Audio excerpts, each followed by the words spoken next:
Pemirsa, persiapan menjelang kenduri kebangsaan pada Sabtu 22 Februari 2020 yang digelar oleh Yayasan Sukma Bangsa dan Forum bersama anggota DPR DPD RI Biren Aceh semakin matang.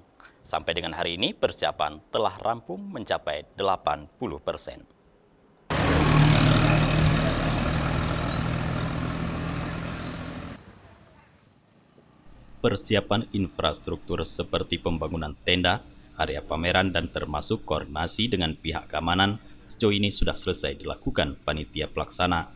Rencananya kenduri kebangsaan juga bakal dihadiri Presiden Joko Widodo, 11 Menteri Kabinet Indonesia Maju, tokoh nasional dan pendiri Yayasan Sukma Bangsa Surya Paloh. Dalam agenda kerjanya, Presiden akan menyampaikan amanat dan penyerahan secara simbolis dari menteri yang hadir, di antaranya Menteri Pertanian akan menyumbang 1.000 ekor sapi kepada rakyat Aceh. Menteri Kominfo menyumbang jaringan internet kepada 1.000 masjid dan 1.000 pesantren.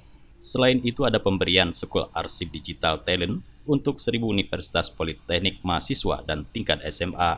Pemberian bantuan kreasi digital atau cyber kreasi untuk 10.000 orang. Persiapan kita sudah mendekati 95%. Ditargetkan malam ini kita bisa selesaikan semuanya sehingga besok pagi H-1 di tanggal 21 sudah